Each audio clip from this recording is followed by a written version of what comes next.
Welcome back to Be Well Besties. In our last episode, we talked about how self-compassion often gets misunderstood as being soft, avoidant, or letting ourselves off the hook, especially when things feel uncomfortable or imperfect.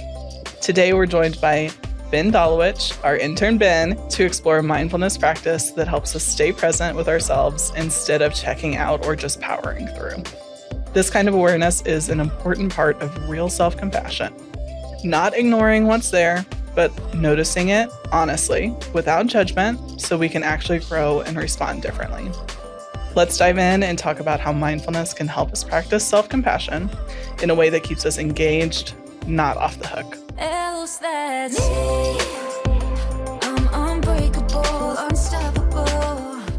Before we kind of get into the practice, there are two things that I think are very important to keep in mind as you do this exercise. Number one, remain curious. Put on your Sherlock Holmes hat and be prepared to blow some bubbles. Just like you did. And bubbles. We do love bubbles around here. Okay. The reason for this is, as you guys pointed out, it's important to be very non-judgmental about what comes up in your mind. If you're going to practice self-compassion, that also means you're practicing self-acceptance. Say that again, please. If you're going to be practicing self-compassion, that means you're also practicing self-acceptance. Okay. Right in the heart, I'm Ben. going to try and let that digest a little bit. I'll let it sink in. The second thing is to remember to fall back on what you would say to someone you love very much if they say the same things to you that we may encounter today through this exercise.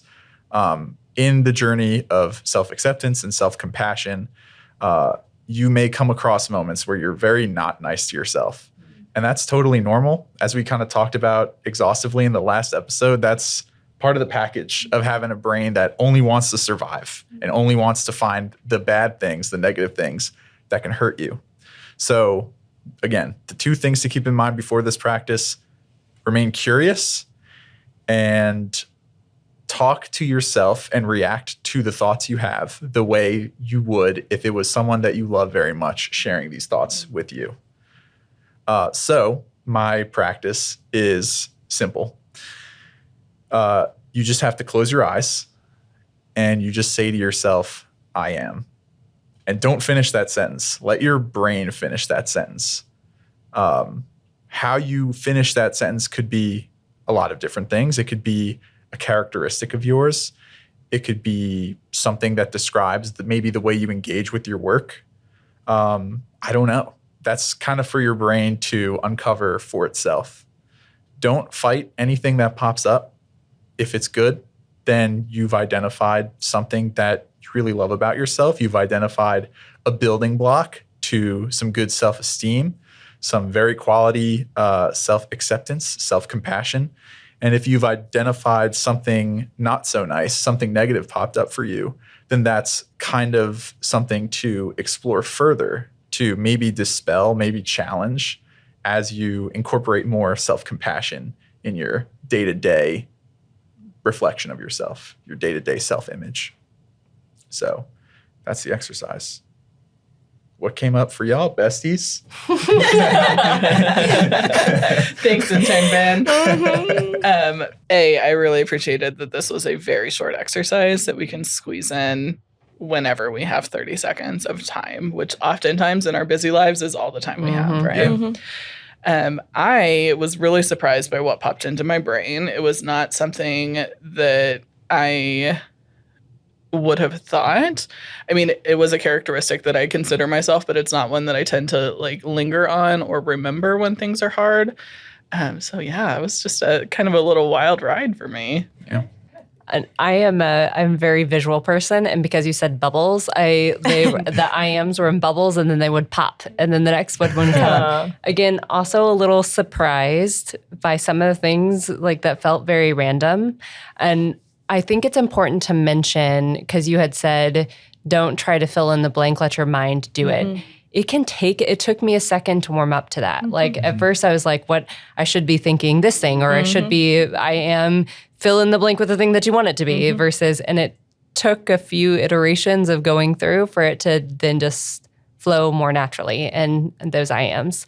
I also love, we've done I am statements before in different aspects, but this is a different twist than I have practiced I am statements before. And I love the non-judgmental, just whatever comes up versus trying to create this I am affirmation statement that I should aim or strive to be, or I want to be this versus like it just is. Yeah. So I had a lot of gratitude for the practice as a whole and stretched me in a way that I wasn't quite expecting. Yeah.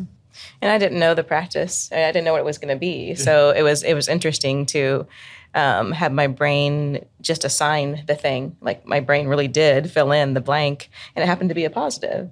So I just kept going. So somehow more and more and more kind of popped up, and that was just a nice time to be able to kind of sit and relax and be here with you and with, of course, all of our besties.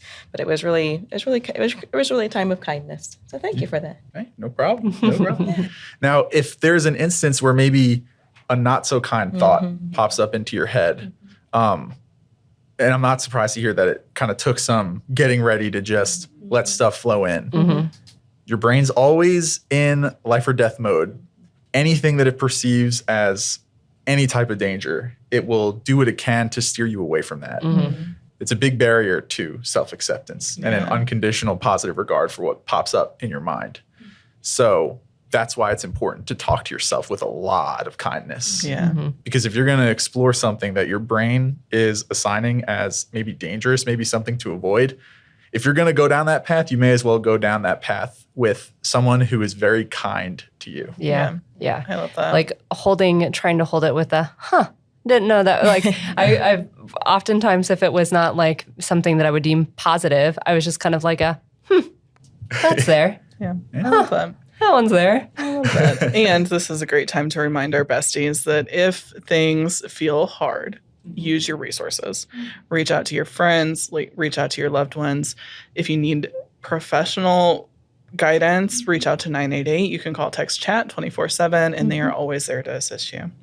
But Intern Ben, thank you so much. So much gratitude for you joining us today and helping us flex our self-compassion muscles just a little bit. Besties, remember that if you like this practice, you can bookmark it and come back as many times as you need. Like, share, and follow Be Well Besties wherever you get your podcasts, and we'll see you in the next episode. Take care, besties. Else that's me.